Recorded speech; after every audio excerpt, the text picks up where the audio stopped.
அனைத்து என் தமிழ் உறவுகள் அனைவருக்கும் என்னுடைய வணக்கம்.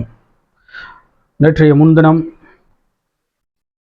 கரூரில் நடந்த அண்ணன் விஜய் அண்ணனுடைய பிரச்சார கூட்டத்தில் மிகப்பெரிய ஒரு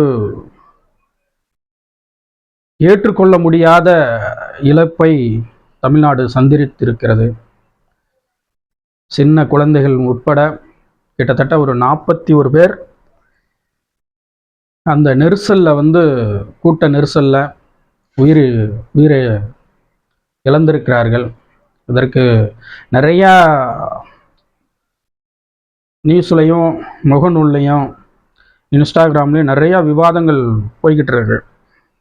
முதல்ல நம்ம அண்ணன் இளைய தளபதி விஜய் அண்ணன் முதல்ல அனுமதி கேட்டது 3 மணியில இருந்து இரவு 10 மணி வரைக்கும் அனுமதி கேட்டிருக்கிறாங்க, காவல்துறையிடம் கேட்டிருக்கிறாங்க.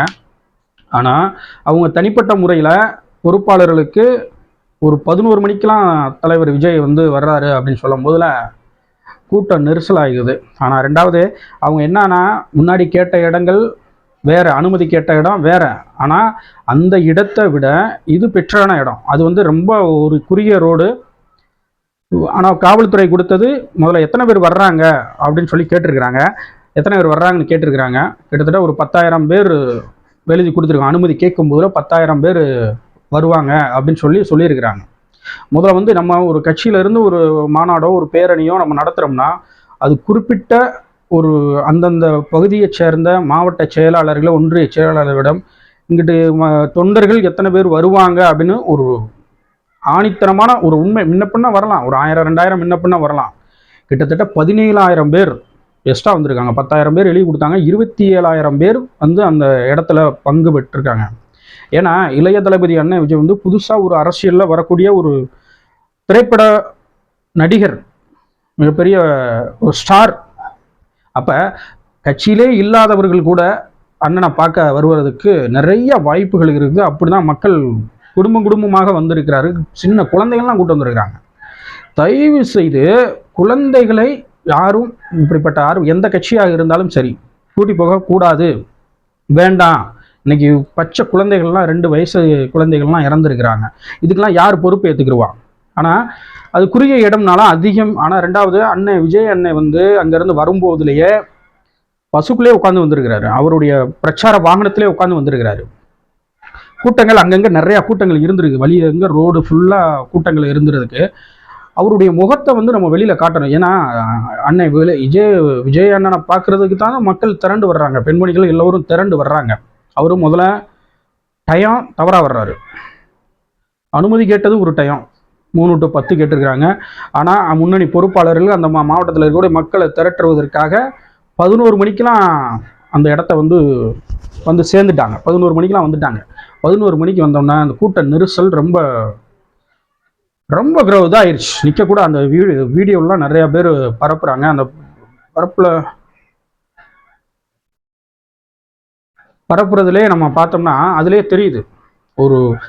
ஒரு அடி 2 அடி கூட நம்ம மக்கள் எடுத்து வைக்க முடியல. அங்கே குடிக்க தண்ணி இல்லை. முதல்ல அதை புரிஞ்சுக்குங்க. முதல்ல கிட்டத்தட்ட 11 மணியில இருந்து இரவு 7 மணிக்கு தான் வர்றாரு தலைவர் விஜய் அண்ணன். 7 மணிக்கு தான் வர்றாரு. கிட்டத்தட்ட எவ்வளோ பெரிய டயம் டிஃப்ரெண்ட் இருக்குன்னு பாருங்க. அந்த இடத்துல தண்ணி குடிக்க இல்லை. உணவு காலையில் சாப்பிட்டது பூரா மயக்கம். அண்ணன் வர்றதுக்கு முன்னாடியே மயக்கம் அடைச்சிட்டாங்க. பெண்மணிகள்லாம் கதறுது. அங்கே பக்கத்தில் இருக்கக்கூடிய அந்த கடைகள் கூரை மேலே ஏறுறாங்க. அது டிரான்ஸ்பாரத்தில் மேலே ஏறுறாங்க.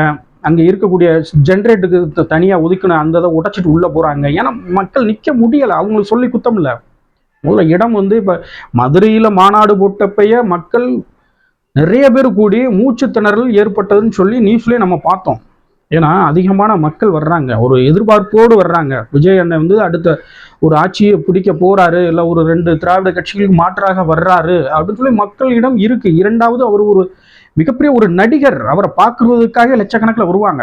அப்போ நம்ம தான் அங்கே இருக்கக்கூடிய 2ஆம் கட்ட தலைவர்கள் தான் மக்களுக்கான பாதுகாப்பு வேலைகளை செய்யணும். அடிப்படை தண்ணி தேவை. பசிக்குதுன்னா ஒரு சாப்பாடு ஏதாச்சும் ஒன்று தேவை. ஏன்னா எல்லா கட்சியும், ஆனால் ஒரு நாளைக்கு முன்பு தான் அங்கே ஏடிஎம்கே பேரணி நடத்தியிருக்காங்க. அங்கே ஒரு அரசியல் இது நடத்திருக்காங்க. ஆனால் விஜய் மாதிரியாவே நடத்திருக்காங்க. அதுக்கும் இதுக்கும் ஒரே கூட்டம் தான். ஆனால் அந்த கூட்டத்தில் ஏடிஎம்கே நடத்தின கூட்டத்தில் சம்பவம் கூட நடக்கலை ஒரு சம்பவம் கூட நடக்கலை. இதுனா அதிகமான மக்கள் வந்திருக்கிறாங்க, குழந்தை குட்டிகளோட வந்திருக்கிறாங்க, கதறி இருக்கிறாங்க. ஒரே குடும்பத்தை சேர்ந்த 3 பெண்மணிகள்லாம் இறந்துருக்காங்க, குழந்தைகள் 2 பேர், ஒரு தாயர் 2 பேர். இதுக்கெல்லாம் என்ன பண்ண போகிறோம்னே தெரியல. ரொம்ப துக்கமான ஒரு நிகழ்வு. அதில் வந்துட்டு நம்ம இதுக்கு பொறுப்பு நம்மளுக்கு எதிராக இருக்கிற கட்சிகளோ ஏதோ ஒன்று குற்றச்சாட்டிக்கிட்டே இருக்கிறீங்க. முதல்ல நம் செய்தது தவறு. அண்ணன் விஜயனுடைய கட்சி சார்ந்த முன்னணி தலைவர்கள் செய்தது மிகப்பெரிய ஒரு தவறு. அண்ணன் வரும்போதுலேயே ரோடு எங்கும் அவருடைய முகத்தை காட்டிட்டு வந்திருக்கணும், எல்லாத்துக்கும் வரவேற்பு கொடுத்துருக்கணும். இவர் காட்டாமல் அந்த வண்டியில் வரும்போதுலேயே லைட்டை அமர்த்தி போட்டுட்டு வராரு. உங்களை பார்க்க தானே வந்திருக்கிறாரு அண்ணன் விஜயனை. எனக்கு மாற்றுக்கிறதுலாம் இல்லை, மற்றவங்க மாதிரி நான் அரசியல் பேசவும் விரும்பலை. விஜயனை நாங்களும் வரவேற்கிறோம், அவருடைய வளர்ச்சியை நாங்களும் வாழ்த்துறோம், புரியுதுங்களா? ஆனால் வர்ற வழியில் மக்கள் உங்களை பார்க்கத்தானே நிற்கிறாங்க, ரோடு எங்கே நிற்கிறாங்க. உங்களுடைய முகத்தை காட்டிட்டு வந்துடும், அவங்களுக்கு ஒரு சந்தோஷம் வந்திருக்கும்.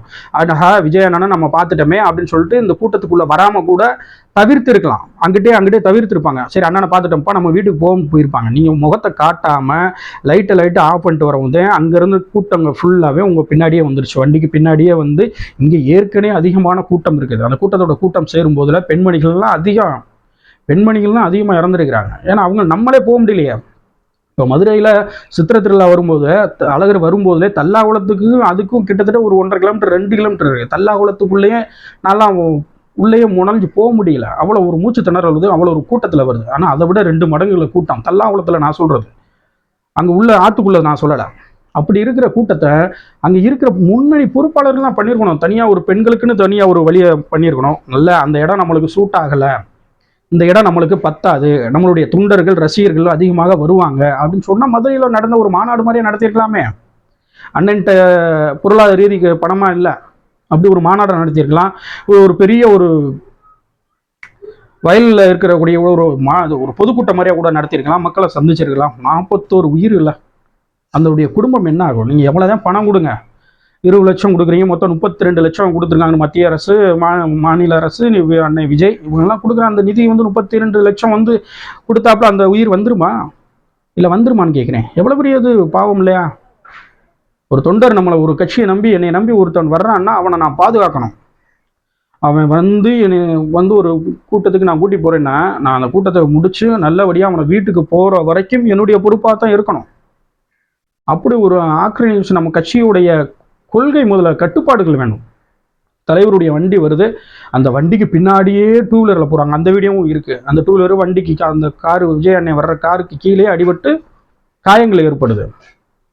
மரத்து மேலே ஏறுறாங்க, அங்கே சுற்றி இருக்கிற கடைகளை பூரா அந்த கூரைகள்லாம் உடைத்து அதுக்கு மேலே ஏறி தவுறாங்க. பெரிய பெரிய மாடி கரண்ட் பக்கத்துலேயே வருது, அந்த கரண்ட் பக்கத்துலேயே தான் கையை அசைச்சு நிற்கிறாங்க. லட்சக்கணக்கான பேர் கீழே மூச்சே விட முடியல. தண்ணி பட்டலை நீங்கள் தூக்கி எறிகிறீங்க. ஏன் அதே எனக்குல ஒரு 200 லிட்டரு 300 லிட்டரு பெரிய பெரிய டேங்குகள் அணை வச்சுருந்தீங்கன்னா கொஞ்சம் சிரமங்கள், தண்ணி தாவங்கள் வந்திருக்காது, ஒரு மயக்கம் வந்திருக்கிறாது. மயக்கம் வந்தவங்களுக்கு ஒரு தெளிச்சியாக இருக்கக்கூடிய ஒரு நிலைமை வந்திருக்கும். ஒரு புளியாவரதியோ ஒரு தயிர் சாதமோ ஏதோ ஒரு அந்த மாவட்டத்தில் இருக்கக்கூடிய பொறுப்பாளர்களுக்கு நீங்கள் கட்டளை இட்டுருக்கலாம். நீங்கள் வர்றது தாமதமாகி போச்சுல. கரெக்டாக நீங்கள் வந்தது எவ்வளோ நேரம்? 7 மணி 7:20 தான் வர்றீங்க. அப்போ அந்த மக்கள் எவ்வளோ நேரம் அங்கே இருப்பாங்க? ஒரே ஒரு கடை தான் இருந்துச்சுன்னு சொல்கிறாங்க. அங்கே நிற்கும் போதுலேயே அங்கே ஒரு சாக்கடை, பாதாள சாக்கடை இருந்திருக்கு. அந்த சாக்கடை அந்த சிமெண்ட் தொட்டி உடைந்து கீழே நிறைய பேர் உள்ளே விழுந்துட்டாங்க அப்படின்னு சொல்கிறாங்க. அவங்கள தூக்குறதுக்காகத்தான் அங்கே இருந்த ஆம்புலன்ஸு. இப்போ ஒரு விஷயம், ஏதோ ஒரு மிகப்பெரிய ஒரு மாநாடோ ஏதோ ஒன்று, இப்போ ஒரு சாதாரண ஒரு ஜல்லிக்கட்டு நடத்தினா கூட மருத்துவ உதவி நம்ம கேட்டிருப்போம். ஏன்னா ஜல்லிக்கட்டில் நல்லதும் நடக்கும் கெட்டதும் நடக்கும். அது எதிர்பாராமல் ஏதாச்சும் ஒரு நடந்துச்சுன்னா அதுக்காக ஒரு தற்காப்புக்காக ஒரு நம்ம ஹாஸ்பிட்டல் போகிறதுக்குள்ளே எந்த ஒரு பாதிப்பும் வந்துடக்கூடாது அப்படின்னு முன்னெச்சரிக்கையாக மருத்துவர் அணுகி அந்த ஜல்லிக்கட்டு இருக்கிற அருகிலே வச்சுருப்பாங்க. ஆம்புலன்ஸும் நிற்கும், டாக்டர் இருப்பாங்க, உதவியாளர் எல்லாருமே இருப்பாங்க. அது மாதிரியாக தான் இது கையாண்டுருக்கிறாங்க.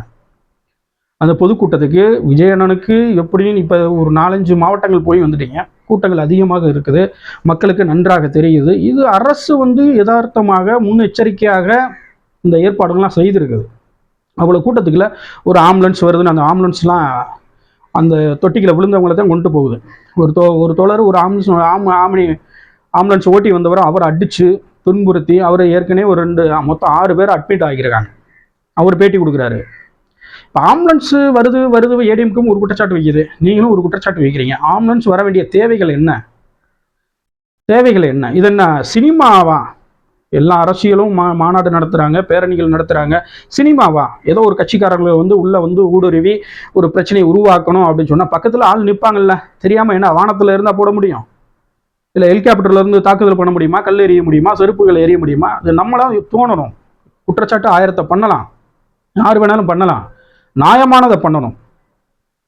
ஏன் அரை மணி நேரத்தில் வந்து அங்கே இருக்கிற ஒரு அமைச்சர் வந்தார், கல்வித்துறை அமைச்சர் எப்படி வந்தார் அப்படின்னு சொல்கிறாங்க. அதுக்கு இதுக்கு என்ன எவ்வளோ தூரம்?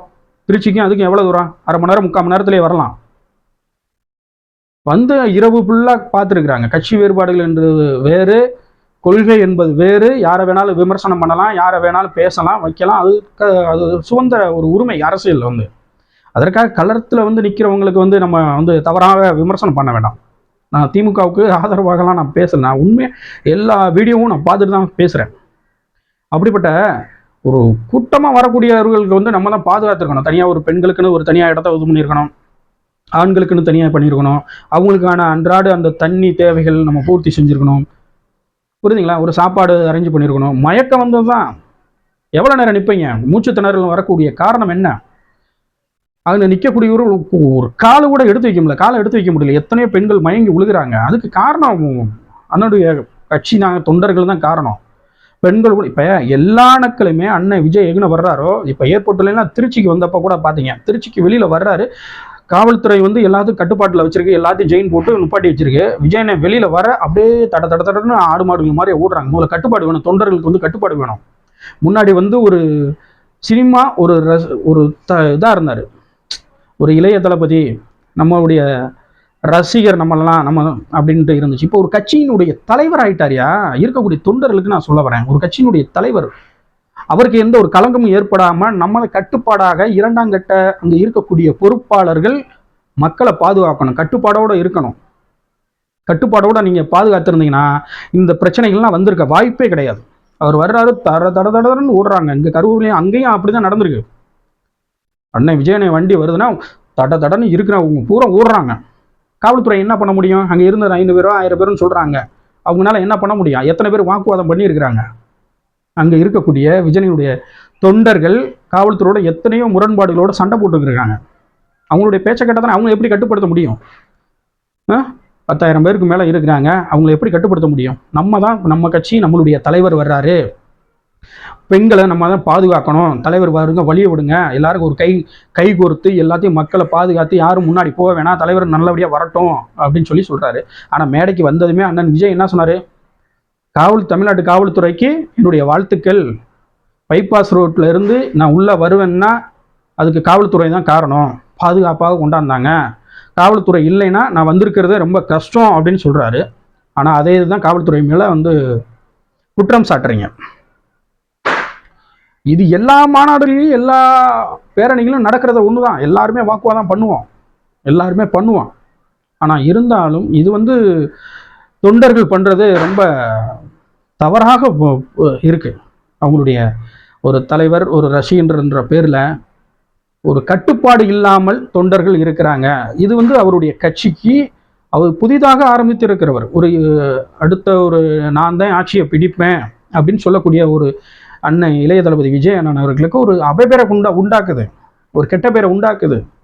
அப்போ இப்பயே ஒரு கட்டுப்பாடு இல்லை என்றால் ஒரு ஆட்சிக்கு வந்த பிறகு எப்படி கட்டுப்பாடு வரும் அப்படின்னு சொல்லி எந்த கட்சியிலுமே இல்லாதவர்கள் யோசிப்பார்கள், படித்த இளைஞர்கள் யோசிப்பார்கள். நம்ம இப்பயே இவங்க இப்படி ஒரு அராஜகம்ன்றதை விட ஒரு ஆர்வம் தான். கண்டிப்பாக என்னுடைய தலைவருக்கு பின்னாலும் நானும் ஓடி இருக்கிறவன் தான். சின்ன அறியாத வயதில் நான் ஓடி இருக்கேன், பின்னாடிலாம் போயிருக்கேன். அவருடைய காருக்கு பின்னாடிலாம் நான் எல்லா பயணமும் செஞ்சுருக்கேன். இருந்தாலும் கூட இப்போ கொஞ்சம் விவரம் தெரிந்த பிறகு அதை கட் பண்ணியிருக்கேன். ஆனால் இங்கே இருக்கக்கூடியவர்கள் அப்படி இன்னும் ரசிகர்ன்றே நினைக்காதீங்க. அண்ணன் விஜய் அண்ணனை வந்து ரசிகராகவே நினைக்காதீங்க, ஒரு நடிகராகவே நினைக்காதீங்க. ஒரு இயக்கத்தை உருவாக்கிட்டாரு ஒரு தலைவர்.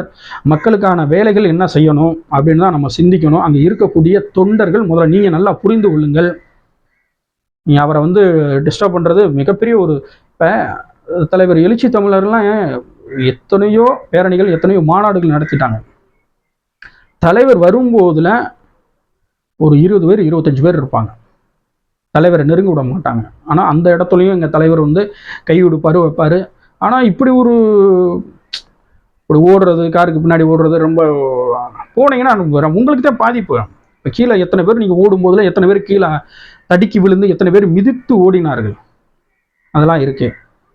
ரெண்டாவது, அண்ணன் வந்து எந்த ஒரு பேரணியோ மாநாடு போட்டால் அந்த கரெக்டாக டயத்தை ஜூஸ் பண்ணுங்கள். அந்த மாவட்டத்தில் இருக்கக்கூடிய பொதுமக்களுக்கு, உங்களை நம்பி வரக்கூடிய தொண்டர்களுக்கு இப்படிப்பட்ட இது வந்து ஒரு அனுபவமாக இருக்கணும். இருந்தாலும் மனசு ஏற்றுக்கிற மாட்டேது. 41 உயிர்னா என்னன்னு சொல்ல முடியாது.